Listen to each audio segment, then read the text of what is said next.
Hey guys, this is Songbird. We're back here with Would You Rather, and you guys are gonna laugh. I almost skipped this question just for the sake of, you know, you guys know me. You know I'm very shy as a person, bless you, Jack. You guys know I'm shy as a person, and when it comes down to questions like this, I get really red and I get really embarrassed. And yeah, so I thought it might be fun for you guys because I know you guys are teasing me from time to time for being shy about questions like this. And, when there's possibly twisted or weird stuff that comes up, which is hilarious if you read some of my writing.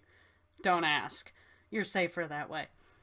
But the question is under punishment.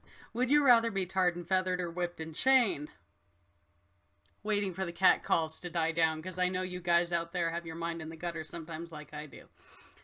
Okay, tar and feathered, I hate burning, and the thought of the tar and how hot it would be and all over your body and the thought of the scars and everything, I wouldn't want to be tarred and feathered. Yeah, I hear the whistles and everything of you guys going, hey, she likes to be. No, you guys, I'm not kinky or anything like that. No, I'm a good girl housewife. I'm not 50 Shades of Grey, I'm 50 Shades of Housewife. Okay, I'm not, no. I would have told Christian Grey, no.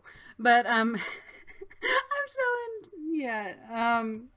But I know you guys like to see me embarrassed because there are those of you that are convinced you're going to talk me out of my shell and help me get over being embarrassed and everything. So yeah. Or would you rather be whipped and chained? Now, if we're talking actual whips and chains, not the kinky kind, but the actual hurty, owie, bleedy, painful kind, that would really suck.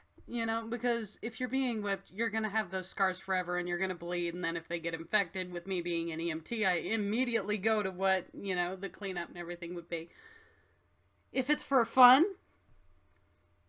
tarring and feathering is never fun. Now, whipped and chained can be done playfully, it can be done kinkily, and I'm really trying to actually get words out right now because it's kind of, yeah, fidgety about stuff like this and talking publicly about stuff like this, and you can't get more public than YouTube, right? At least I'm not in Vegas on YouTube. But if you're doing whipped and chained for fun, for kinky, for hey, why don't we give that a shot thing, then it wouldn't be so bad. But if we're talking tar and feather, that's never kinky and fun and lighthearted. I know I'm never going to live this down for this decision. I would rather be whipped and chained. And now that I said that, someone's going to take it and record it and, quote me on it. Songbird in 2016 said she would like to be whipped and chained. Bring it on. Yeah, don't take it that way, guys. But I had to do the question because I know you guys like when I get embarrassed and shy and when I trip over my own tongue. And shut up, get your head out of the gutter. Please be better. Okay. Would you rather win the Nobel Peace Prize or find a cure for a terminal disease? Thank you, Lord. I'm not stuck in another one immediately. Now, when it comes to me, I don't care about getting recognition for the things I do. I've done things in my life for other people to help other people that I'll never get credit for, and I don't care. I did it for the person purely for the good of doing for others. If I was able to find a cure for a terminal disease and I was able to help people, possibly a large score of people, and I never got recognition for it, I wouldn't care. If I could actually help people and then they could help others and they could help others and it could change lives, you don't know the scope of how far that could go. You could affect so many lives by doing that. If I cured cancer, I'm not going to do that. I'm not a doctor. If I cured, any number of terminal diseases, you could have a huge change. If you win the Nobel Peace Prize, congratulations, you won the Nobel Peace Prize. I'm not putting it down or anything. That's really awesome. But if I had to make a choice for myself between the two, I would rather never get the credit and I'd rather find a cure for a terminal disease and help a lot of people. Because you know that you had that effect, and that would be an awesome feeling to go to bed with every night. I would rather do that.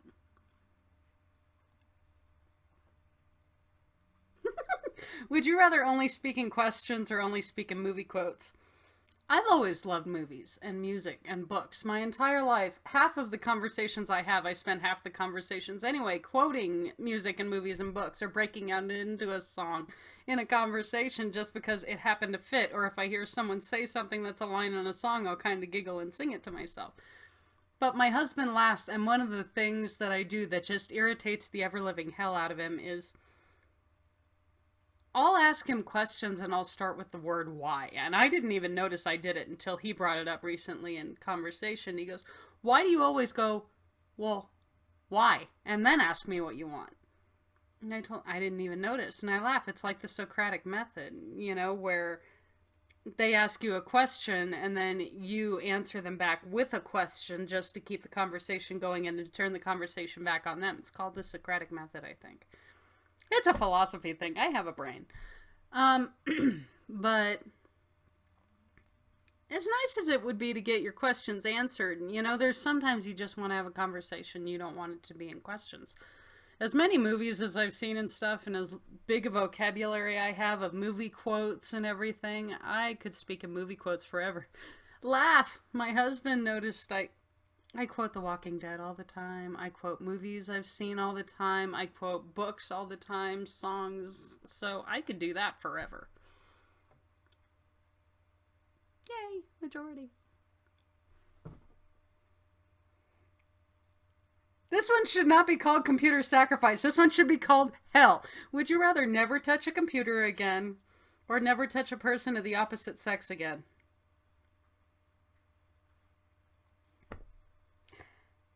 I'm Irish and Native American. I'm a hardcore romantic. I'm a Pisces, man.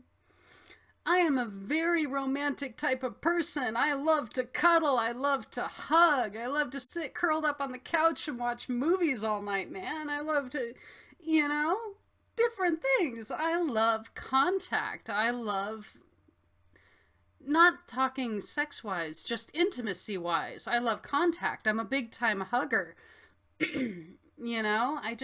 I could never go without the contact of a person of the opposite sex. Laugh. Ask all my friends. I'm a hugger.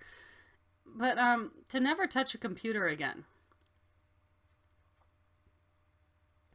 There's loopholes to so many of these questions. It's a matter of how deep you're willing to get into the questions. Now, I have the Dragon talk to text, not sponsored by Dragon. Don't think any of that. This is not a plug to Dragon. I could put that in my computer, or I could do the handicap accessibility to set up my computer. And I could do that and work through it and have my husband help me set it up if I couldn't touch my computer, and have him set it up so I could have it go through the commands and everything by oral command. Don't go into the gutter with that one, guys. Shut up. I know by the fact that I said it, I went into the gutter. Leave it alone. You know me, I do that sometimes. But to never touch a computer again would be better for me because I could always do the talk to text, and then I could do my writing and do my printing that way, and I could do it that way. And I'd still be able to have sex! Because, yeah, I couldn't go forever without hugs. I couldn't go forever without kisses. I couldn't go forever without cuddles or without the perks of married life, right? And the perks of being female, man. So yeah, I would rather never touch a computer again. Yeah! Thank God, most of you are with me. See? All of us horn dogs couldn't do without it. Would you rather order a beer at a gay bar or order a mudslide at a sports bar? I've never really cared what people thought. If you notice the way I dress, if you notice the way I act, if you notice all the movies I watch and the music I listen to and everything, I really don't give a crap what people think about what I like. If I like it, whatever. What's good for me is good for me. What's good for you is good for you. And as long as you're not hurting anyone, who the hell cares? Right? Live your life the way you want to live it, and don't give a crap what other people think. Be happy, and just don't hurt people. You're cool. I would walk into anywhere that served alcohol, and I would order whatever the hell I wanted to order if I wanted a drink, and I wouldn't give a crap what anyone thought.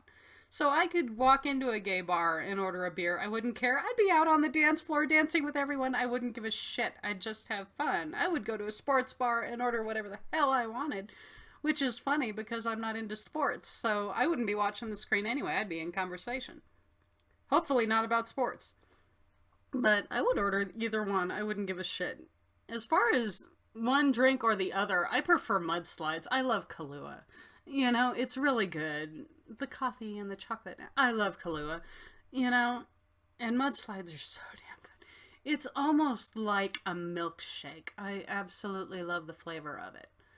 So, just for flavor, I would rather order a mudslide than to order a beer.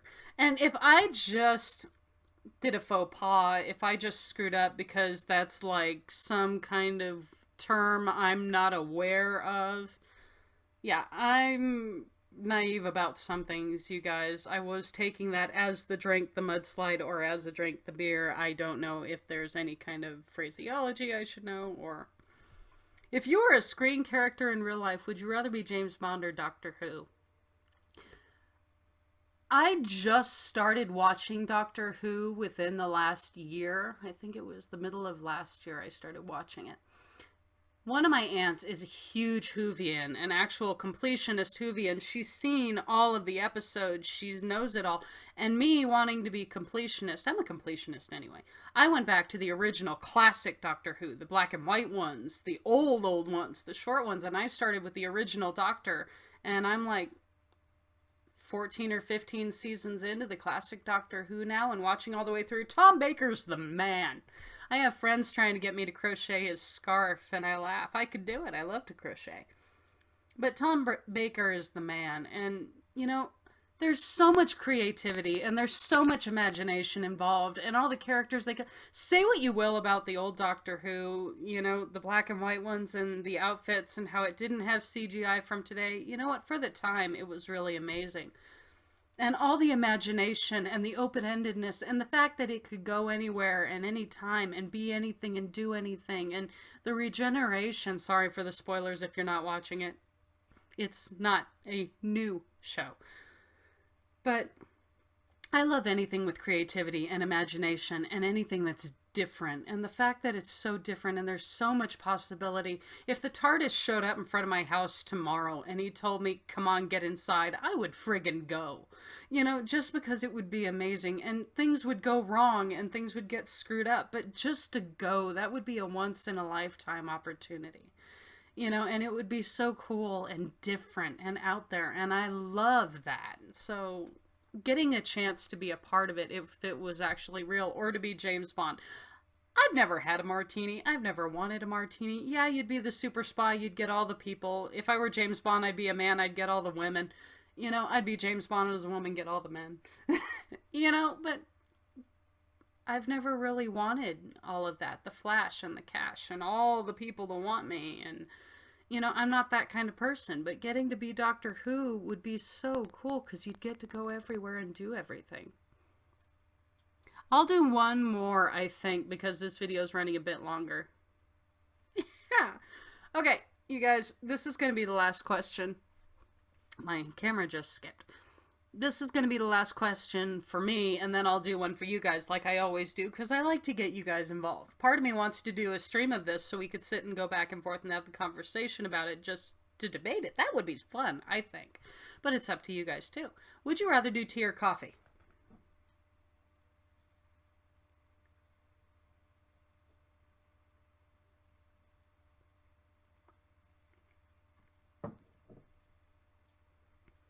I had to remind myself of what it tasted like, okay? I would rather do coffee. I love tea. I love green tea. I love breakfast tea. I love, you know, Irish tea. I love Earl Grey. Sorry. I love tea. I love oolong tea. That is so good. I love to go out, you know, for Chinese food and to have the hot tea. And I've gotten my stepsons into it. We go out now and all of us will sit and have hot tea. And then you got my husband's the odd one out, you know, having his soda, and all of us are having tea, sharing our tea, doing the cups and everything. They think it's cool. I'm teaching them culture. But I would, honestly, for me, I would rather do coffee. So let's leave you guys with one. When you walk into a room, would you rather have everyone stare awkwardly or have everyone look away in disgust? Me personally, I don't want people to look away in disgust. I would rather have everyone stare awkwardly at me, because it would mean that there was something about me that caught their attention. Even if it was awkward, yeah, maybe it would be something awful, but at least you know it's not something that's right away, oh my god, I can't even bear to look at you. So for me, you know, but I'll go ahead and leave this one for you guys to answer. But this has been AV Songbird doing Would You Rather. I think this is like my 6th one. You guys are saying you're liking the series, so I hope you're still liking the series. This is me sitting down to my 2nd, marathon of recording sessions of this one for you guys. So let me know if you're still enjoying this one. I hope you guys have an awesome rest of your day. Bye, guys.